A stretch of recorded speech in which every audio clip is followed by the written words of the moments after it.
It sounds lovely, Blake. Thanks for All right. asking.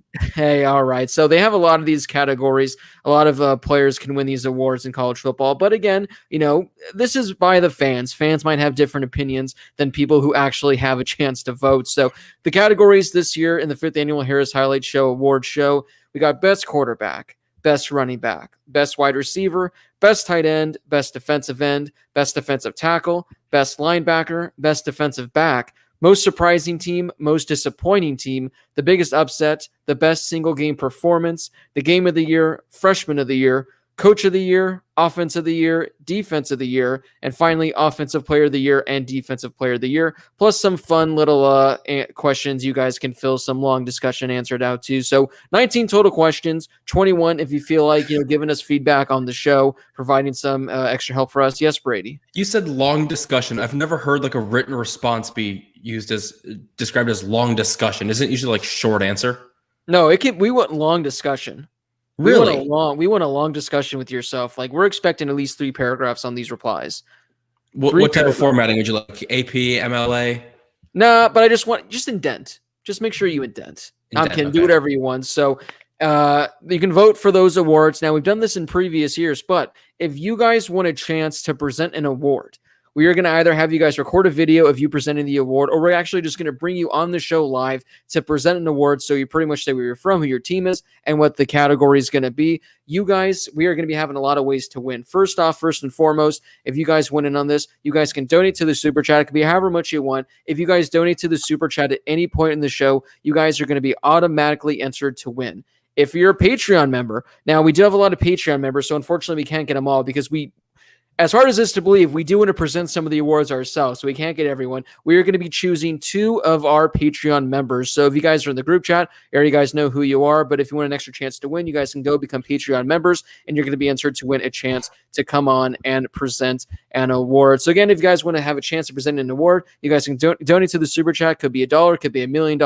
However much it is, it gets you entered to win. Or you can become a Patreon member. We're going to be taking 2 of our Patreon members there, and we're going to have them present awards. We got our man Connor right here already coming in. Worst failure of the season. Better be on there. Worked really hard for 10 minutes on those nominees. Connor, what we're going to do is, it's because it's tough. You can't add videos, so it's tough to really see what they are. We're actually just going to go next week as we're doing the award show. We are going to read them out, the ones that you sent in the Twitter group chat. We're going to read those out. And the 4 of us, I don't know if we're necessarily going to pick a winner, but we're each going to pick what our personal favorite is. Because like I said, that's the reason we don't have best play this year, because it's too tough to attach a YouTube link to send people. People are voting. They don't want to go all over the place and watch something else. So we're going to save it for next week. We're going to bring them up and we're each going to share with you our favorite, because Connor was clutch of those. He's sent 5 or 6 fails of the year. So we'll definitely get those. So again, if you want to present an award next week, you guys can hit us up with a Super Chat. Connor, he's a Patreon member and he just donated, so he's already got double the entry. So I have a feeling that Connor is probably going to be presenting an award next week. So again, if you have any interest in that, hit us up there. You guys can vote in the description of this video. Hit us up there. I think it's Survey Monkey or Survey Planet. Both sites are exactly the same. So do that over there. Vote as many times as you want. The award show as of right now is next Tuesday night, 8 p.m. Eastern. You guys can follow us on Twitter at the HHShow _ where you can learn more details about that. All right, guys, before we get to our mega Q&A, Brady's got a question. Brady, you can get to your question first. What do you got for us? Do we have to dress up for next week? Hey, dress to impress is always the motto, boys. Dress to impress. You know what we always do. I think I brought my blazer here from the old stomping ground down the street. So if not, I'm gonna have to go home and get my blazer. So guys, again, not a whole lot of college football news that's come out since we last did a show a week ago. So I'll just throw it to you guys. Is there any news that you guys heard that you guys want to talk about? Anything that's worth talking about aside from a certain player entering the transfer portal that's bound to break college football? Nathan? Tathan. Tathan. Tathan with a T. So, yeah, for those of you that didn't see, Tate Martell has entered the transfer portal from Miami. He's now officially a grad transfer. And, he's out there. Guys, where should Tate Martell end up to? What is this, his 6th year of college eligibility? Where do you think would be a good fit? Well, he did what? 2 years at Ohio State, right? And then 2 years at Miami. And so this would be 5. And how many games has he played in total? Well, but he gets his eligibility. he gets his eligibility back from this past year, doesn't he? So shouldn't he have 2 years? Yeah. Well, 2? let's find out. It says he has played in 9 games. He has 29 pass attempts. He's 24 of 29 for. Oh, the page just jumped. He's 24 of 29 for 276 yards and a touchdown. I mean, that's pretty good. I'm gonna say no picks. Essentially 300 yards passing. He's thrown like what? I don't know math, but 6 incompletions. It's pretty good if we're looking at 1 game, but that's across 9 games. So take that with a grain of salt. I saw some tweet earlier saying he should go to Texas, and wouldn't that be something? The Tate Martell is the quarterback that guides Texas to the Big 12 title game and back to the promised land of winning a national championship. I'm here for it. Who's in line for their quarterback next year? There's a great video for you, Blake. Is the trail of Tate Martell? Is where has he gone? I've done a video on that, and it's one of my most popular videos that has earned me quite a lot of money. So thank you. You have to update. You have to update it. Yeah, no kidding, I do. So I vote for Texas just because. Well, do you have any preference? I was gonna say, I guess you could find some middle to lower tier Power 5 school to try to get a starting job at. But I mean, thinking about it more, is he even gonna play quarterback? You might as well just find somewhere to play wide receiver. Like, yeah, because that experiment went so well. I don't know. What's he better at? Like, he's played basically none of either position. Like, he barely gets on the field. I know he was a 5-star quarterback, but I don't know what his future is brighter at this point. That year at Ohio State, he had where are his receiving numbers? Wait, he didn't have any. No, it was Miami where they tried putting him in wide receiver. I literally don't think he had any catch. He doesn't have a reception. Yeah. He doesn't have a single reception. And then just as a quarterback at Ohio State and Miami, he had 29 carries for 135 yards and 2 TDs. I mean, like, I think you might as well keep him at quarterback. I feel like he's a guy that can be fairly explosive when he gets an opportunity to start. But again, like, there are so many people that have continued to talk about things like, well, why isn't he the starter? Like, everywhere he goes, he should be the starting quarterback. And he's just getting beat out, right? I mean, you look at the guys that were at Ohio State, and then obviously De'Aaron King at Miami. I think he could be a quarterback somewhere else. He just ran into stiff competition. And like in his video that he released at Ohio State, he said, I learned so much from guys like JT Barrett and Dwayne Haskins and Joe Burrow. And it's like, oh my God, like he's not going to play over any of those guys. And then obviously Fields transferred there after he left, but he's not going to play over any of those guys. Go to Texas. Go to Texas. That's all I have to say, guys. We got a super chat that came in from Juice. Do you believe the pressure on Jim Harbaugh, including the various coach changes, Michigan will be better than usual? 9-3. We talked about this on the show last week. I think we were talking about coaches that are on the hot seat and how Jim Harbaugh is officially now, he should be on the hot seat, but he's not because he got that extension through like 2025, 2026. Michigan, I'd have to look at their schedule. I don't know who they play non-con next year. You would think 9-3 should go 9-3. That should be the expectation at least. I guess now again, there's what we said last week. There's not really as much pressure as there should be because he is coaching there for the next 5-6 years. But guys, do you have any intake in case Juice missed the show last week? We were talking about Harbaugh in Michigan. Look, like Michigan should have the expectation to be going at least 9-3 every year. And I think that by not only not firing him, and again, like I get if you're not going to fire him and you're going to let him, play out this contract or whatever, but the fact that they extended him after utter mediocrity for the last 4 years, and then the disgrace that was this last season in Michigan football, to extend him after all of that, I think is absurd.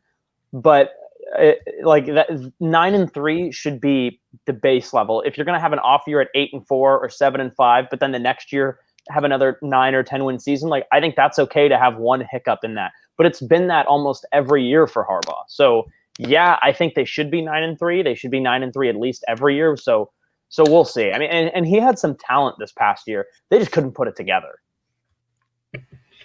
Their non-conference schedule is Western Michigan at home, Northern Illinois at home, Win. which is a win. And then the one would be at home against Washington, who has the best quarterback in the class coming in Sam Heward. So maybe that's a bit of a tough game. But, yeah, I mean, they should win all three of those. But who knows at this point? Again, like, they don't really show any signs to getting any better. I mean, Harbaugh's had so many chances there now. And I don't know, like Josh said, especially after this year, where do you kind of go from here? He obviously has job security, but if you're a fan expecting your team to really compete and win a Big Ten, I don't know, like my hopes wouldn't be that high. I really encourage anybody who's very interested in this to go check out Chris Fowler's Instagram. I don't know if he did Instagram Live or an IGTV video he put out earlier today. Really good, and it was sort of comparing the top tier college football or NFL coaches to like the top tier English, Italian, German, French soccer coaches, and how the jobs last. Josh, I don't know if you saw it. I sent it to you. I don't know if you've seen it yet, but it was essentially equating that, all right, in English soccer, Jim Harbaugh would have been fired after a season and a half if he performed in college football, and now we're getting job extensions. So what is the level of confidence you have in somebody? How quickly is the will and the urge to win necessary, especially at a program like Michigan? It apparently can't be that high because they gave him a contract extension. So, I think the pressure's on Jim Harbaugh. Oh, Michigan. What was it, Josh, you said last week? If something doesn't happen, you're whipping out the full-on Harbaugh outfit again with the milk? Oh, God. What did I say? We needed one of Brady's guarantees to put on the wall. We don't have the guarantees anymore. They're gone. The guarantee board. I can put up a new guarantee board. We're gonna have to go back and we'll have to watch it back and then talk about it next week for the award show. Mention it at some point. It was something like they win the Natty or something. I'll be Jim Harbaugh every year or something like that. I don't remember what I said. You just said something like you're gonna bring back the costume if they win a national championship, or you'll wear it for every show we do. If they win a national championship. Well, you don't have to worry about that, Josh. That's something you don't have to worry about. Yeah, so I think I'll be fine. Hopefully, Juice, hopefully that answered your question right there. Again, you guys can donate to the Super Chat. That way we can throw your questions up on the screen. They're in different colors this week. The last few weeks, they've been in different colors, but we got some different colors back. So if there's any question you have for us, especially when we get to the Q&A part later in the show. Again, if you donate to the Super Chat, you're entered to win a chance to come on the show next week, present an award during our award show. Guys, before we get to our, kind of final bit of interesting news to talk about, our man Stephen Smith comes in right here. And I think this regards to the award show at the end when he has suggestions. I think you guys should cover coaching changes that have changed how teams are perceived in the national spotlight compared to what they were 5 years ago. Example, Indiana, Iowa State, Louisiana, and Coastal Carolina. So that right there, again, at the end of our award show voting, we give you guys an opportunity to suggest show topic ideas. Would you like to hear us talk about segment ideas, anything like that? So Stephen Smith, first off, thanks for the super chat. You're now entered to present an award next week. But that's a good idea too, guys, because again, that's something where you can't really just spend a few minutes on it. That's something that, potentially could be an entire show in itself, where we each choose a few coaches, how they've turned a program around, what people are thinking of that program now. I know Josh can probably pick Clay Helton on that one, on what people perceive about USC on that one. So that would be a whole lot of fun. So Stephen Smith, we're going to jot this one down for a future show, because again, once we get to the dog days of May, June, July, when there's not a whole lot to talk about, we're going to need some content ideas for sure. This one comes in from Vicente Castro. So thank you for the donation, Vicente. With Notre Dame not doing well the last 3 times they made the playoffs and championship, do you see the committee steering away from putting them in the playoffs in the future if they have a good season? Now, this is a good question. We'll turn this one to Lyle, but this is what Lyle said, I think, a month ago in regards to Notre Dame and why everyone kind of bags on them when in reality they shouldn't. Lyle, I think you remember what I'm talking about, the reasoning you gave for why you think Notre Dame receives a lot of hate. So explain that to Vicente in regards to why I think I know the answer why they aren't going to shy away from putting Notre Dame in the playoff every year. Well, we go in depth about this more in some of our previous shows. So if people want to check that out, they obviously can. But just to keep it short, we kind of talked about how they're basically a scapegoat for the rest of college football. And it's just the fact that nobody really competes with Alabama and Clemson. So teams like Notre Dame and Oklahoma, when they get in as the 4 seed, they have to take it on the chin because they're good enough to get in, but they're not good enough to compete with the top dogs. So No, I mean, I think they'll still get in if they keep putting together 11-1, 12-0 seasons. But until something significant changes in the sport, I don't really see anybody taking down those top 2 teams, or maybe even, or like an Ohio State, you can throw in there with that Bama Clemson group too. There you go. And he said, big Notre Dame fan, by the way. So, yeah, Vicente, it's something we've talked about as well, kind of with Oklahoma, I think, as well, where I know a lot of people, they never want to see Oklahoma in the playoff because they always get bounced. You got those 3 teams that are in different tiers of themselves. You got to have a 4th team in because, again, this is something I mentioned earlier. I can't remember when we were talking about it. If this was an 8-team playoff or a 16-team playoff, every year, Notre Dame, Oklahoma, they likely be winning a playoff game, maybe 2. And I think that by then the narrative would kind of be changing that, oh, they're constantly winning, playoff games. So they're definitely in the hunt, but it's the fact that they always get there and they always lose that first one. It's definitely in everyone's mind. We got one question before we get to our final bit of news. Let me see if I can find it right here. This comes from Emma Stiglman, and yes, that is apparently one of Brady's friends. So we want to answer the question. You guys can have fun in there, guys. Final bit of news I want to talk about, unless there's anything from the past week that you guys want to quickly mention, and that's Tennessee. They're getting their coach, Josh Heupel, UCF quarterback, I believe, or coach. He used to play quarterback back in the early 2000s, I believe. I think he was a Heisman finalist. I want to say maybe even. I think he was a finalist back in the day. Josh Heupel, he goes from UCF to Tennessee. They fill that open void. Do you guys see what Dylan Gabriel posted today?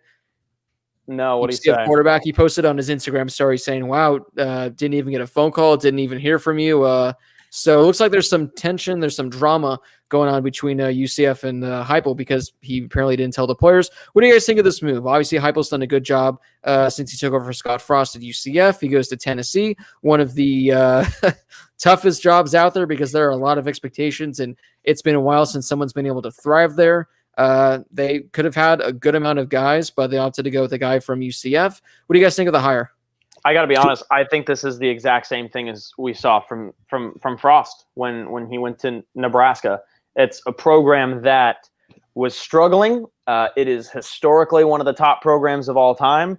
It is historically going to demand results and demand progress. And Scott Frost has not delivered at Nebraska. And I think that this is kind of the same situation with Tennessee. I mean, if you think back to where Nebraska was when Scott Frost got the job, before he went to Lincoln, they were a team where you thought, oh, they could do something this year, but it's probably not going to happen. We'll be optimistic. And that's kind of how a lot of people have been with Tennessee these last couple of years. With, all right, well, they've got an okay quarterback. You get decent play out of Garantano. You've got a decent offense maybe at running back. I mean, they had John Kelly 2 years ago or whatever it was, and he's with the Rams now. And you had a couple of different wide receivers that seemed like they were going to be good, and then the team kind of just falls apart and they fire their coach and they're looking for somebody new, and they go and they get a UCF coach. And I think Heupel's going to be a good coach, and I think that on paper this looks like a great hire. The same way that the Scott Frost hire at Nebraska looked like a fantastic hire. He went to Nebraska. Everything was clicking right there, and it hasn't worked out so far. And I think that we're kind of looking at the same situation here. And I don't want to say that just because it was this way with another coach going to a big-time program, it's going to be the same for Heupel at Tennessee. But I think that's just what this screams to me, is it's the same thing as Scott Frost. So I really quickly, I did look it up. He was the Heisman runner-up when he was at Oklahoma 2000. in 2000. So who won that year? Sorry, I guess MJ yet again forgets that we're live. We are doing this live. Or you forgot to mute it. So that's on you, Blake. That's on what you. What did she think coming to you live means? I don't know. Coming to you pre-recorded. It's literally tattooed on my chest. Coming to you live. 2000 was 2000. It's a tramp stamp. Was 2000 Eric Crouch? No, it was Weinke. Oh, it was Chris Weinke? Drew Brees finished third. LaDainian Tomlinson finished fourth. Michael Vick finished sixth. Oh, there you go. Yeah. I don't know if I cut someone off in the air. No, you cut yourself off, Blake. I cut myself off. So does anyone want to share anything else about the hire for Tennessee? I guess that kind of what I talked about last week, that Tennessee's expectation should be about to get them back to where Butch Jones had them, which is around an 8-9 win season each year. The thing about Heupel is it's just a little bit hard to judge who he is as a coach because, sure, he went 12-1 and then 10-3 and then 6-4 in his 3 years at UCF. But how many of these guys were his own recruits? The thing about college coaches is they usually need 4 or 5 years to get all their own guys in and build their own culture. And a lot of Heupel's guys might have just been kind of handed off to him from Scott Frost. So it's a little tough to judge what he can do as a head coach. But again, he's had success. Obviously, you still have to go out and win the games. And yeah, this is a good hire for Tennessee, at least on paper, to try to get him back to an 8-9 win team and be competitive in the SEC. But it's just a matter of, if he can go out and do it or not. He did it at UCF, at least when he went out and coached the games. But can he really turn Tennessee around is what we'll have to wait and see. Yeah, like Lyle said, I mean, he was only there for, I think, 2 years at UCF. And it's not like I don't think he was like an offensive coordinator there before, Scott Frost came in. Maybe he was. I don't have the entire Heupel coaching, carousel in the back of my mind. But head coach for 2 years, I mean, he still had a lot of Scott Frost guys. And, it is a quick turnaround. He did succeed at UCF, didn't really reach the level that Scott Frost did, but they were still good. But Tennessee, man, that's up there for one of the most difficult, most scrutinized jobs. And this is another thing where how long do you give him? Again, he looked good at UCF, but that was only 2 years. And again, that was UCF, who's one of the better Power 5 teams. How long do you give him at Tennessee? Because he's going to have a lot of work to do. Guys, what do you think is like a fair timetable that you should give him? Like 3 years, 4 years? I'm thinking 3 wins until you want to see some sort of progression. Unless you're terrible, like as a Power 5 college coach, you need at least 4 years to try to implement your own system into the school and into your program. So because 2-3 years, again, it's often not your own guys. So as long as Heupel isn't going like 1-11, yeah, I would give him 4 or 5 years. Yeah, I've always been adamant about giving somebody at least 4 years in a college coaching job to get your own recruits and to get your own players in and just cycle things out and sort of hash through things. You don't see many coaches be uber successful when taking over the reins of a new program in year one. So I think you give them at least 4 at the minimum, 3 if it's really bad. Yeah. All right, guys. Before we start the Q&A, any other notable things you just briefly want to mention, college football news-wise, that you took in from the past week that you quickly want to give your 2 cents on? Do you want to touch? Oh, go ahead. I was going to say, Josh, I was just going to ask you if you wanted to touch on Keaontay Ingram before we move. Yeah, I saw somebody in the comments bring it up. I think there might have been 2 people that mentioned Keaontay Ingram, and I had texted you guys yesterday. I made a stop on my drive and I sent you guys that text about Keaontay Ingram, and I'm excited. I hope that Graham Harrell figures out a way to use him, because I don't know if we talk about this on the show, but we definitely talked about it in our group chat with Marquise Stepp leaving USC to go to Nebraska, and that's a complete waste of talent on USC's part. I mean, Marquise Stepp was probably their best running back that they never figured out a way to utilize, and they're bringing in a guy like Keaontay Ingram that, again, I think he's a fantastic player. I think he's really talented. I don't think he's as good as Bijan Robinson, which is why he's likely transferring. He didn't get a lot of playing time this year after being one of their top guys for his freshman and sophomore year. So unless USC figures out a way to utilize him, which means, I don't know, running the ball, then it's a waste of talent. And that's totally on USC, and it's not on Keaontay Ingram. But I saw a couple people mention that in the comments. So that's my 2 cents on that. But he has all the potential in the world to be a great college football player, not just at some point, but again, he was good his first 2 years, but they didn't use him at Texas this past year. And if USC doesn't use him, then it's a waste of talent, and it's not his fault. It's coach's fault.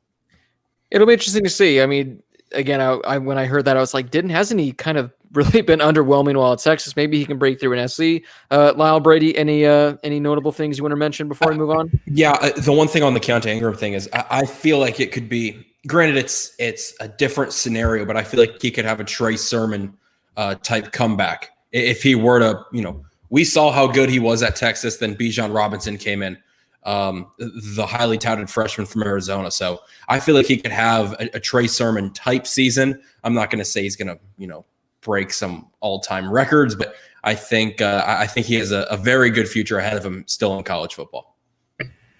Before I say what I'm going to say, is Malapai coming back, Josh, to use the extra year, or is he done? I haven't seen anything yet amongst the SC running backs other than Marquise Stepp leaving. I think it would be huge for SC to bring them back, but it seemed like, again, SC didn't really run the ball very well this season. And not only did they not just run the ball well, which fans will be upset, like, how do you rush for 50 yards in a game? They ran the ball like 9 times. Like, that's why. So they just need to figure out a more creative way to move the ball other than just throwing it 70 times a game. Because you look at what Justin Fields does. Justin Fields and Keaton Slovis might put up those same numbers, but also he's got running backs that are running the ball 10 times a game, and USC's not. So I think that's the difference, regardless of who the backs are. Yeah, so I was just going to say if Malapai doesn't come back, that leaves Stephen Carr, and then it leaves Ingram. So evidently – USC does need some running backs. And to be honest, on Keaontay Ingram, I think he's a little better than people give him credit for. I mean, his freshman year, he averaged 5 yards a carry. His sophomore year, he averaged 6 yards a carry. This past year, he averaged just under 5 yards a carry. And he can also catch the ball a little bit. So, I mean, if USC is looking for a back, I know Carr can catch it a little bit, but if USC is looking for a back that is a pass catcher and can do multiple things, and also they need to add to their running back room, like, it might be a good fit. All right, guys, let's get to our Q&A. We'll kick things off right here. This comes from Leoste32 Gaming with a super chat donation. Again, if you guys want to, we're going to spend the next 30 minutes or so answering your guys' questions. So there's a question you guys really want to ask. You guys can hit us up in the super chat. Could be $1. However much you guys like. That way we'll be able to read your question. We need some short round questions in here. Oh, he'll come in at the end. He'll come at the end, but we got we need him sprinkled throughout too. So again, you guys can do that. Also, by the way, if you haven't already, you guys can go vote in the voting. You guys can vote in the voting. The official Harris Highlights Award Show, Year 5. If you missed it earlier, the voting is now open. The link is in the description. If you guys donate to the super chat, you guys are automatically entered to win a chance to present an award next week. You guys can actually pick the award you want to present. So again, for as little as $1 from a select few that we choose. You're not presenting. You're not presenting like best player. All right, so yeah, so it's a 2-for-1. You guys are getting to ask us a question that you'd like, an answer to too. You're getting a chance to win an entry into that contest. Anyways, back to the question: will Texas A&M be a top 4 team next season? I'll answer this short and quick. No, I don't think so. Yeah, I don't think so either. For being a top 6 team in the country, they got 0 hype. I'm going to say no.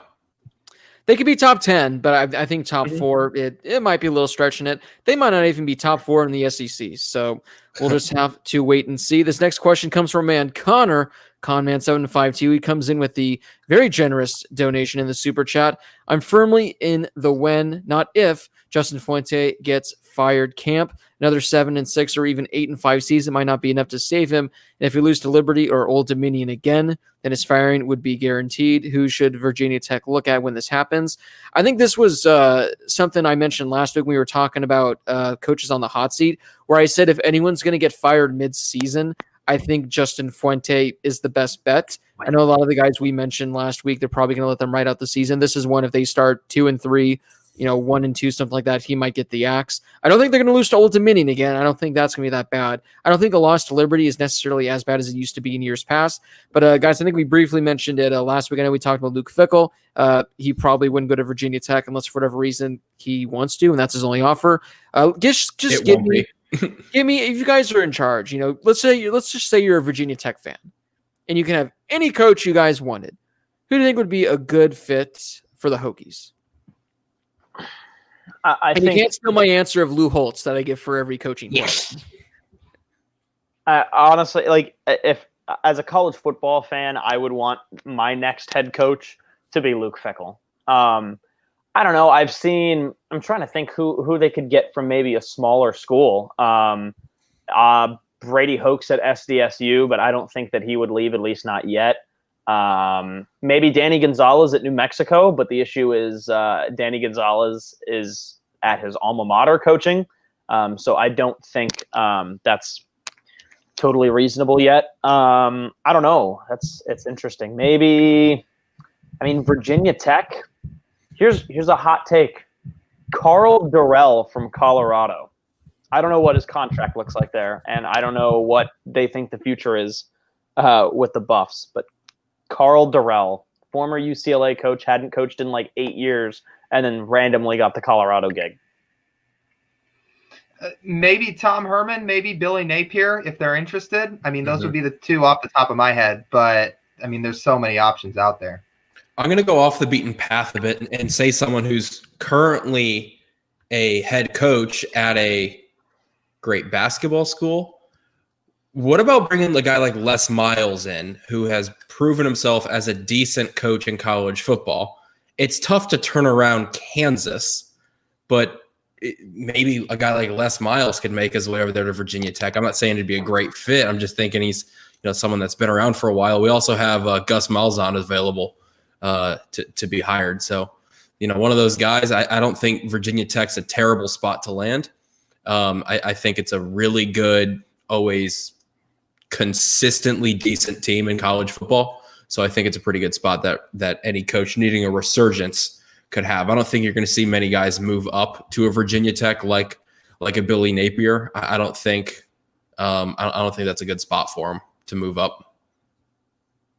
I'm just waiting for the day he's fired and hearing Connor's reaction in the group message, because the dude's legit going to be celebrating, going down and losing his mind. So, guys, we're going to turn to our Twitter questions right now, because, as always, we like to give our Twitter questions top priorities. If you guys want to hit us up on Twitter at the HH Show _ guys, we got a few questions. Again, if you guys have any questions for us, you guys can hit us up in the live chat down there. You guys can donate to the super chat, guarantee your question to be asked, and win a chance or win a spot to potentially ask us present an award next week in the Harris Highlights Award Show. You guys can go vote in that right now. Guys, going over to Twitter right now. This one comes from Not Done Yet at JR_NotThatSmith. With returning players next season, would a potential Matt Stafford trade to the San Francisco 49ers make them a legitimate Super Bowl contender? First of all, Matthew Stafford is going to the Colts. Matt Ryan will make his way to San Francisco. Now, I want Stafford to come to the Saints. I want literally anybody to come to the Rams. Hey, man, you got Duck Hodges. You got your win. Yeah. You guys got Duck Hodges? Right there. Yeah, we got Duck. I love Duck Hodges, dude. I think he's he awesome. should be our starting quarterback opening night next year. Week 1. Right, guys, let's say Stafford ends up going to San Francisco and Jimmy Garoppolo is no more. Do you think that the 49ers can compete for a Super Bowl? We'll go to Lyle, because I know he follows the 49ers rather closely for being a Seahawks fan. Lyle, what do you think? Do you think the Niners can be a Super Bowl contender? Probably. I mean, not that I love saying those words, but probably, because 1, they're going to play all the last place teams in the NFC because they came in last. 2, they're going to get all their guys back with Nick Bosa and Solomon Thomas and others. And 3, I mean, they got to the Super Bowl just last year. What was the one thing that held them back? Their quarterback. So you get a guy like Matthew Stafford in there, assuming he's still healthy, which, I mean, the guy – him and Phillip Rivers' tolerance for pain is insane. Like, how they play all the games that they do is unbelievable. So assuming he stays healthy and assuming he still got it, I mean, they're going to be pretty talented if he goes there. I say yes. I genuinely think that every team in the NFC West is one piece away from being a legitimate Super Bowl contender.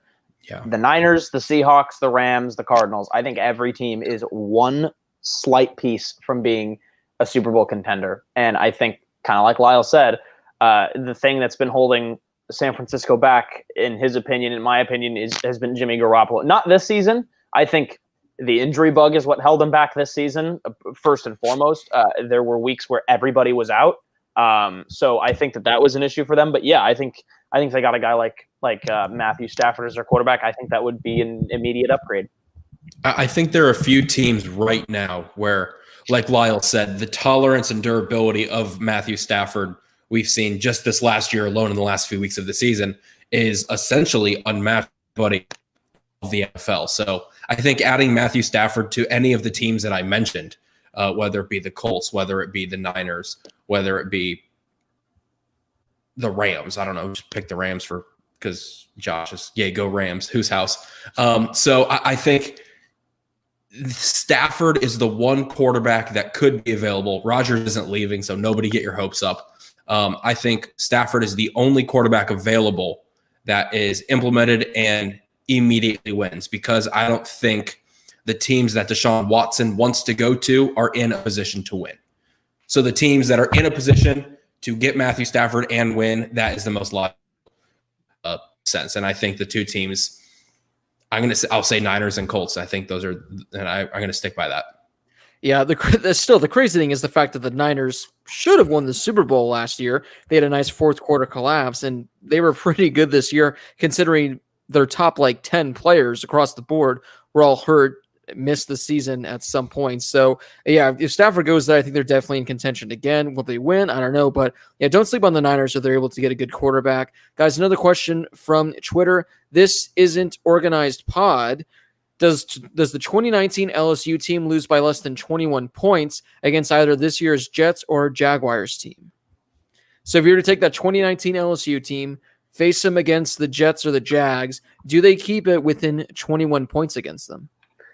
So this is an argument that I've heard people make in the past just about teams in general, whether it's high school to college or college to pro. I've always said that this is a dumb argument because pros are still pros, college guys are still college guys, and high school guys are still high school guys.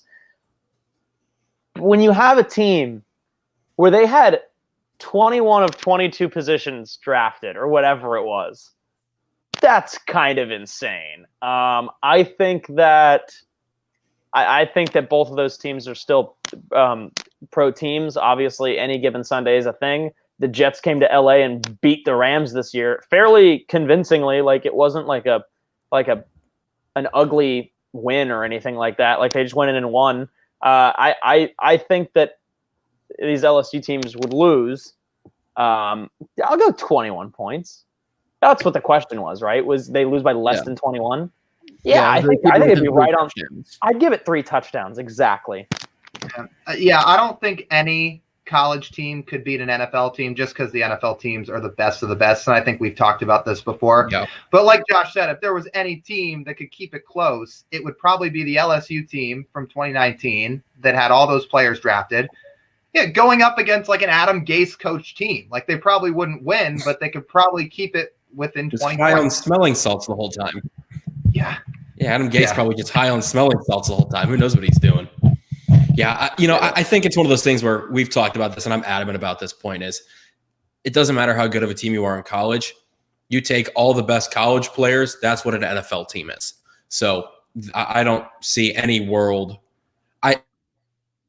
Could be a time where a really good college team could beat an NFL team. That's a Jaguar, 0-16 Lions, whatever you want to call it.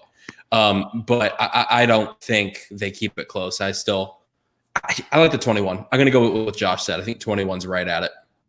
Yeah, I think they can keep it within. I mean, considering that team would literally have Joe Burrow, Clyde Edwards-Helaire, Justin Jefferson, Jamar Chase, Terrence Marshall. I mean, all those studs they had on defense. Patrick Queen on defense, the linebacker. I think they would definitely keep it within 21. Guys, we got our final question from Twitter before we come back to YouTube, answer all these YouTube questions. And almost always football blog. Who's a random Sun Devil player for each of you guys? Someone who wasn't considered a star player. I'm going to go first. You guys remember good old Demario Richard, our freshman and sophomore year? I thought you were going to say Kareem Orr for sure. Oh, God, Kareem Orr as well. No, I just thought Demario Richard, the guy himself, where I remember I looked up his stats recently, and it was something like 5 or 6 yards per carry, where I legit remember the dude could not average more than 3 or 4 yards a rush. So maybe he had some big plays where he had 20-yard, 30-yard runs that helped his numbers, but I don't remember that guy ever rushing for more than 3 yards, ever. But yes, also Kareem Orr. He had some huge run against Texas Tech and Mahomes. Yeah, that's why we did it. But I love Kareem Orr. Does it have to be when we were at the school? No, it could just be in general. That wasn't a star player. That wasn't a star. Does DJ Foster count? I loved DJ Foster. Sure. But I guess he was in the NFL and kept getting hurt. I believe he has a Super Bowl ring. Tim White. Christian Sam, I think. I was a huge Tim White receiver. Fan. Yes. So he made it to the Jets a bit, didn't he? Yeah, I think so. So Tim White, he's from my area. I could be totally wrong here. I believe he was homeless. I believe he and his family were homeless. He started out at my high school, actually, and played 2 years of JV, and I guess was like their top player. And then his dad got a job out in Santa Clarita, which is on the other side of where I live, the San Fernando Valley. So he went out to Hart High School. I believe he played with Brady White, and he was like their top player, and then went to he might have just walked on it at ASU. I think that's I guess he started at ASU, yeah, and he was pretty good for ASU, at least in 2015. I think he was there our freshman year. He was, because I have a photo a series of photos that I turned into a GIF of him going up and making a spinning catch. I remember that. He's number 12. Yeah. Tim White. Lyle? I'll tell you what. One of you guys mentioned Mahomes in the Texas Tech ASU game. I know ASU won that game, but Patrick Mahomes versus the 2016 ASU defense, that has to be like on a Mount Rushmore for biggest mismatches of all time, because he still threw for like 600 yards in that game. Oh man. So I was trying to think about like random guys from that 2016 defense that were on that team. I don't know, like who were random guys on that team, like Salamo Fiso, right? Oh, Salamo Fiso, yeah. Or, he was fun. DJ Calhoun was another. I don't know. I guess my favorite Sun Devil before getting to school was always Jalen Strong, because I didn't follow the team that close until I got to school. But the one guy who obviously always popped out was Strong, because he was the best player when I was in high school. So I always liked watching him. I still remember sitting in the student section those first like 2 years, and like literally every time whoever the quarterback was that ASU was playing, if they just threw the ball, there was just a collective, oh God. Yeah. Oh no. Like if they could have literally done like one of those things where they just throw it as high as they can in the air, and you just go like, well, we know who's coming down with it. Not like, ASU. ASU was allowing, it was something absurd where they were allowing like 500 yards a game or something like that. Yeah. Where their defense was just so bad. So, guys, let's move over now to our YouTube questions. Oh, Brady, did you not share one? No, I was going to go with Christian Sam, our guy Christian Sam. Christian? or the unofficial mascot of freshman dorm Taylor Place. Let's go Dylan Sterling Cole. Yes. I saw Dylan Sterling Cole once getting breakfast. I almost bumped into him. He then scrambled right and threw a pick. So that's my joke, Blake. Yeah, I know. All right, so let's go to our YouTube questions right now. Again, if you guys have a question you guys would like answered, you guys can donate to the super chat, $1, $2, $1 million, $1 billion, however much you guys would like to donate. That way we'll answer your guys' questions. Guys, let's try to go through these. Let's have about 5 or 10 minutes where we just go through as many as we possibly can. This comes from Bryce Parker. Is NC State in the running for an ACC chip? No. I do not believe so. I don't think so. Surprisingly enough, though, I think like a third of the first week of the playoff, the wild card week of the playoffs, the quarterbacks were all from NC State. Right. Or at some point played at NC State. Yeah, it was something, right? Because it was like Russell Wilson, Jacoby Brissett, Phillip Rivers. Who am I missing? I'm missing, I think, another one. Unless there is. Unless those are the three. Mike Glennon? I don't know. Yeah, Mike Glennon was one backup quarterback. And gosh, for the Super Bowl, can we have Tom Brady and Patrick Mahomes both go down? So we have a Mike Glennon versus who is it? It's not Chad Henne, is it? He's not the backup for Kansas City, or is it? Yeah, it is. It is because he's the one who made the run on the 3rd and 15, and then he. Yeah, Mike Glennon, Chad Henne Super Bowl is what we all deserve. Guys, normally Short Round has some cool, unique ones, but this is actually a really good one just in regards to college football. But who's the next team to make their first appearance in the college football playoff? There's only been, I think, like 11 teams that have made the college football playoff, or even if that seems like that's too many. Who's the next first team? For me, I've got 3. And Florida, Texas, and USC are my next 3. I'm not saying it's going to happen next year. I'm saying I think those are going to be the next 3 to have their first appearance, and I'm going to go with Florida. Yeah, funny enough, Florida and SC were going to be my 2. I mean, somebody else from the Pac-12 sooner or later is going to make it, and they figure to be the next in line. But yeah, for the 2020, I don't know when it's going to be, because for the 2021 season, until I'm proven wrong, I just don't see how it's not going to be Bama, Clemson, Ohio State, Oklahoma. Yeah, I think those that you guys mentioned are really good. I think the pieces we saw from Florida this year were really, really good. It's just going to hurt losing those big 3 or 4 offensive weapons that they had and so much power there. So I would really like to see Florida do it. I've really enjoyed watching them over the last few years. So I'm going to go with Florida. And now that I'm here, why not? Let's say Texas. Or I'm closer to SMU and TCU. So let's go one of them. Let's go with SMU. Yeah, SMU. I'm going to go with Shane Buechele. I'm going to go with Iowa State, North Carolina, just because I think there is a possibility one of those teams can make it in next year, since I think both those teams are the second best team in their conference. So if Iowa State can take down Oklahoma, if North Carolina can take down Clemson, I think those are teams that we could potentially see. Brock Jensen wants to know, do you guys think Army is going to be in the top 25 in 2021? I guess this means at any point of the season. Maybe. Sure. Why not? I'll say yes at some point. Do you think Army? Yes. Go Army. Beat Navy. Yeah. All right. Sorry, I just all right. All the questions went away, guys. Keith, who would be the Falcons? Who would be the Falcons quarterback? I'm a Falcons fan. If they move on from Matt Ryan, who do you guys think the potential next quarterback can be for the Atlanta Falcons? I couldn't even tell you who their backup is right now. Neither could I. I have no clue. I mean, if we're going off the assumption that Lawrence goes 1 and Zach Wilson goes 2, I guess I'd say Fields because he's the next guy on the list. But if you're talking about signing a free agent, then, yeah, I guess you could look at a Matt Stafford or somebody. Kurt Benkert is their backup quarterback from Virginia. Jeez. No. Don't know who that is. Nope. Usually, for the most part, with backup quarterbacks, I hear their name and I say they're still playing. But that one is a straight up, I have never heard of them. I've never heard of that guy whatsoever. All right, guys, this comes from a Mets fan. Which quarterback transfers so far do you think will have the greatest impact on their new team?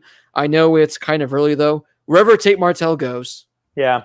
The rumor is UNLV. Which would make sense Tate Martell? for him. Yeah. Well, that's where he's from. He's from the Vegas area, so that would actually be a pretty good one. Yeah. Did you go to Gorman?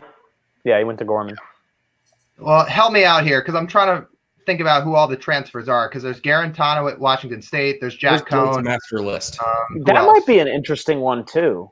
What? At Wazoo, Garantano. Yeah, I mean, look, he's talented. So if and we know Washington State likes to throw the ball and go air raids. So even without Leach there, the only thing about Washington State is I thought Jaden DeLora was pretty good. So it's going to be interesting to see who wins that job.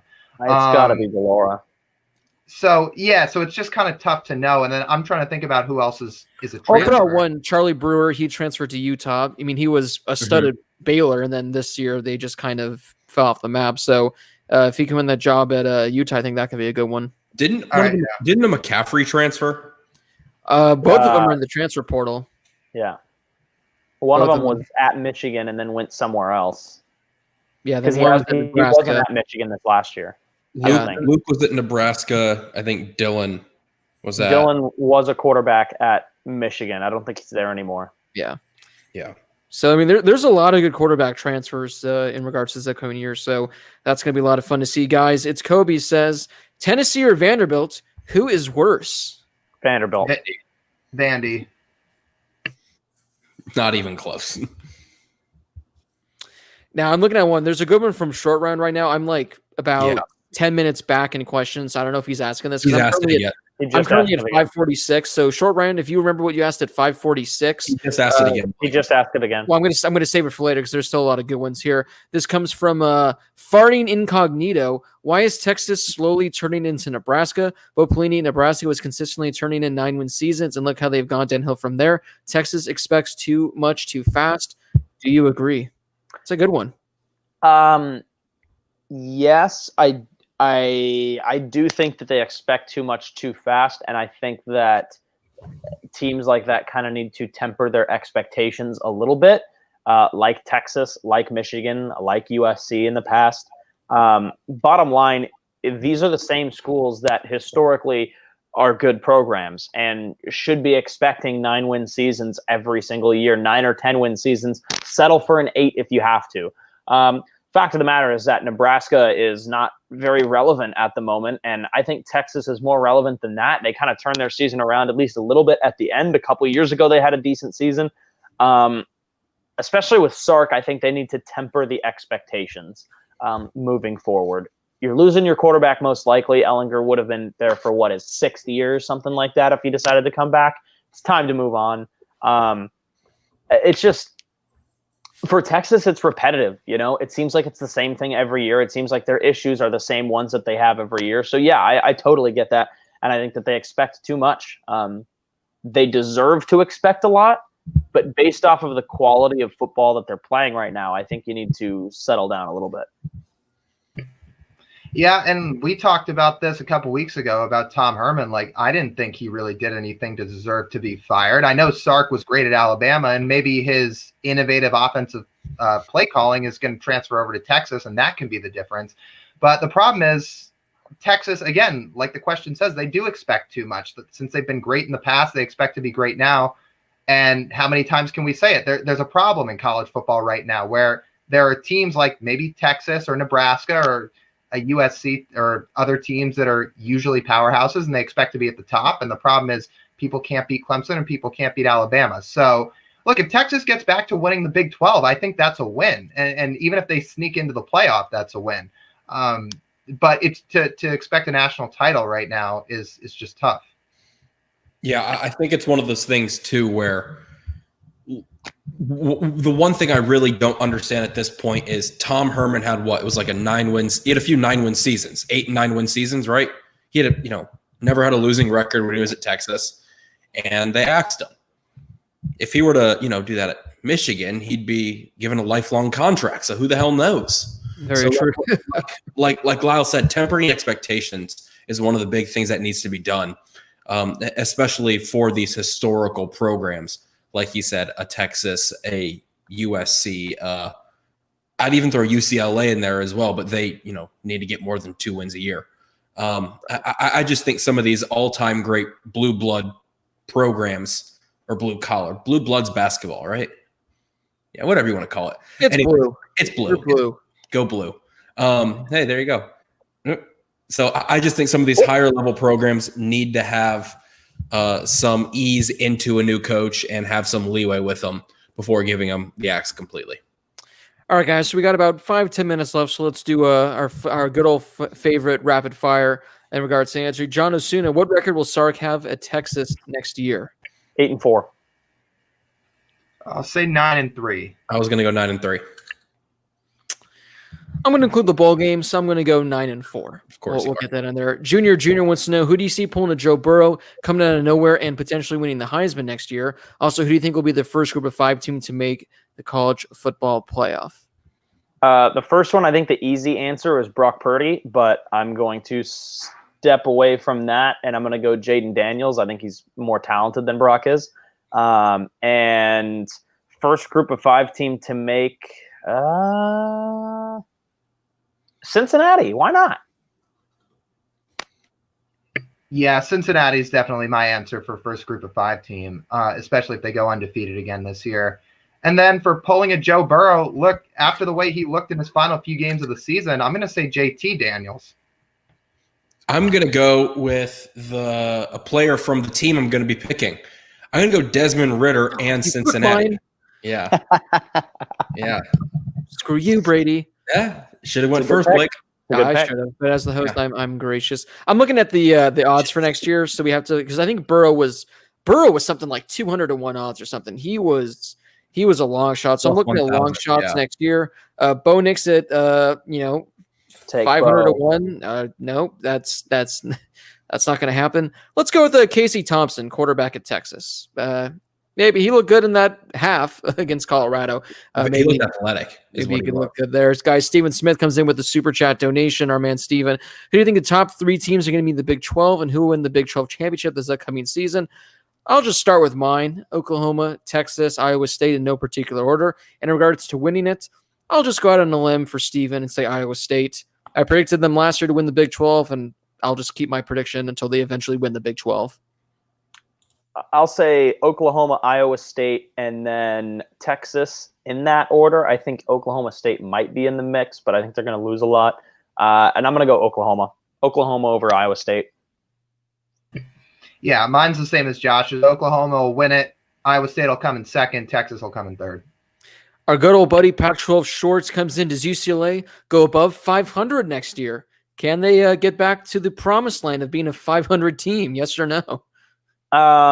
No, and I think time's running out for Chip Kelly. I would say yes. I really would say yes because I didn't think they were very good this year, but I thought that they showed some improvement. Look, I think the Pac-12 South is going to be really tough next year with SC getting better, most likely. ASU showed signs of being really good. I think ASU and USC are going to run the Pac-12 South. I think Utah could be good next year. I think U of A is making some big-time coaching hires. But look, in Colorado, I'll believe it when I see it at U of A. Colorado will not repeat and be as good as they were this year. I just think it's a loaded division, and I genuinely think it's going to be one of the tougher divisions in college football next year. So I'm going to say UCLA is a no for me. I don't know what their schedule looks like off the top of my head, but they're going to have to play somebody from the North too. And I think somebody else can answer. I think they play somebody tough out of conference. I'm going to say they're right at 500, so no. What was that? Josh, who were you asking plays someone tough out of conference? UCLA. Oh yeah, they play LSU next year. Yeah. So their games next year are Hawaii, LSU, and Fresno State to start the season, and then their out of division games are 500. No way. Their out of division games are Stanford, Oregon, and Washington. So I don't see that happen. I don't see them winning any of those games. Sorry, Bruins. Tulsa Productions, a very fitting name and a very fitting question. What do you think of Tulsa in 2021? We have 9 returning starters and a quarterback who won us the game against Tulane to starting off, and our offense is supposed to be really good next year. Tulsa, they exceeded expectations. I think I can't remember. I know they cracked the top 25. Not sure if they finished in the top 25. Hey, if you're returning a lot of your starters, I don't see any reason why Tulsa they can't go like 9-3 in the American Conference next year. Yeah, I totally agree. Go ahead, Lau. I'm sorry. Go ahead. Oh, I was just going to quickly say, I think they can finish somewhere in the 20s, in the top 25. Well, just this last week on my drive from Indiana to Dallas, I stayed the night in Tulsa, Oklahoma. So I don't see why they're the Golden Hurricanes. There was more just plain land than I've ever seen before and no water in sight. So why you're called the Hurricanes in the middle of Oklahoma, I don't get it. I don't get it. All right, guys, we have time for a few more questions. This one comes from Spencer Kin, very, very familiar face right there. Brady, what's going to be the first thing you do in Texas? Who is that? Oh, yeah. Texas. Oh, man. I got some good barbecue the other day. Really good. Big props to our friend Kat for recommending a barbecue place for me out here. So that was pretty great. And just sort of hanging out. Saw the Cowboys practice facility the other day, which was pretty cool too. I don't know why, but it went away. So we have time for a few more questions. We had a super chat donation. I don't know where it went. I forget who it came from, so I apologize. But thank you for the super chat donation. But they wanted to know, do you think Bijan Robinson, Texas running back, can be a Heisman candidate next season? Absolutely. If Texas is good and they're somewhere in the top 12, yeah. Yeah, I would agree. I would agree so as well. Now, I can't find the question, so short round, if you're out there, hit us up with that question in the live chat because it was a good one. It's a great question, I think, to wrap up the show. So hopefully short round's watching. Hopefully he can hit us up in the comments because that's the thing. If you just make one wrong click, because like I said, I'm about like 7-8 minutes behind always in questions where I go through each one. I go through slowly. If you just click something, it just auto updates to what the latest ones are. And there's only so many comments you can get like within our little window. So Brady, did you see what the short round question was? At least the one that I think I'm thinking of. Yeah, there it is. I found it right here. I found it. Oh, here we go right here. All right, guys. The final question comes from short round. What non-athletic historical figure would have been a great quarterback? This is an easy one. Non-athletic historical figure that'd be a great quarterback. It's obviously George Washington. Dude was 6'2", good, strong athletic build. You want a field general? Why not go for a general? Go for the first president. Might not have the elite IQ of guys like Jefferson or Adams or Hamilton, who we can debate their off-field issues as much as we want, but we're talking about on the field right here. He was a dancer. He did chop down that cherry tree because he don't take no flack from nobody. But he's a field general. I'm taking George Washington as my quarterback. That's easy.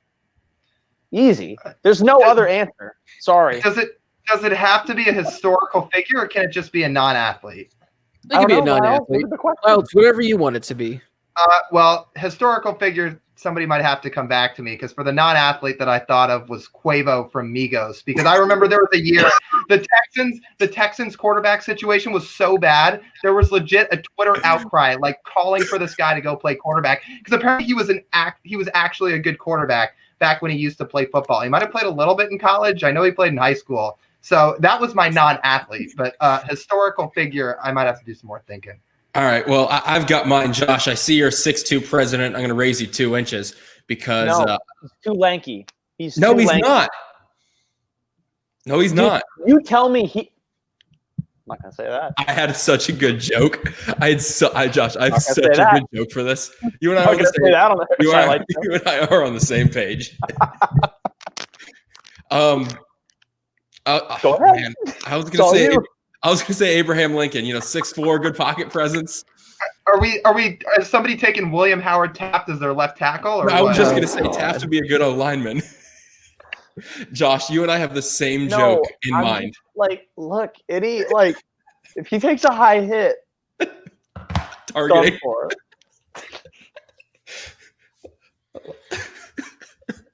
I'm gonna go with mine. I don't think he's necessarily I don't think mine is necessarily a historical figure. I'm just gonna go with the figure itself, a legend. I don't know what he's up to nowadays, but I'm gonna go with the most interesting man in the world from the Dos Equis commercials, because I feel like there'd be incredible things where he doesn't score touchdowns, but touchdowns score him. Touchdowns score him. He once kicked a field goal worth 4 points. I feel like he'd be he once threw a touchdown before the game started. There'd be some awesome things there. So the most interesting man in the world. I think he'd be a great quarterback. Lyle, were you able to come up with any ones before we move on? Sure. Adam Sandler. Look what he did in The Longest Yard. Let him do a victory over some of the most vicious guards who happen to be a lot of ex-NFL players.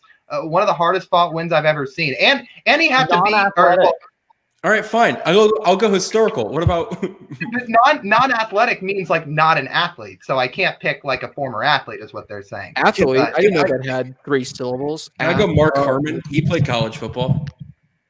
Mark Harmon. Yeah, dude. He's in the college football Hall of Fame. Mark Harmon. Yeah, I was watching NCIS today. There you go. Brad Bell says Genghis Khan. So I think that's a great way to end it. So, as always, guys, thank you so much for watching this show. Again, the Harris Highlights Award Show, the 5th one we've done, 5th annual. It is a week from yesterday, next Tuesday. You guys can go vote. The link is in the description of this video below. You guys can vote as many times as you want and find out next week who takes home the prestigious award. I like last year when we were in studio, we had the little IPS awards that we were shipping out, so that was a whole lot of fun. You mean this? Oh boy, guys! Any parting words before we take off for this week? Love Shack. So long. Oh. Yeah, I was driving with MJ the other day. We were listening to Love Shack. Throwback to when I used to listen to the show solely for this reason, because Love Shack was fantastic, and unfortunately we can't play it because of copyright reasons. So follow us on Twitter. Follow us on Twitter. Go vote in the award show. Spotify, Apple Podcasts, we're over there. Hit us up. Give this video a thumbs up. Drop a comment down below. Thank you guys for watching. For Josh Schaefer, Lyle Goldstein, Brady Klein, this has been Blake Harris from the Chateau in beautiful Monrovia, California. Dress to impress, boys, because next week is the 5th annual Harris Highlights Award Show. Thank you guys so much for watching, and we're going to see you guys right back here again next Tuesday.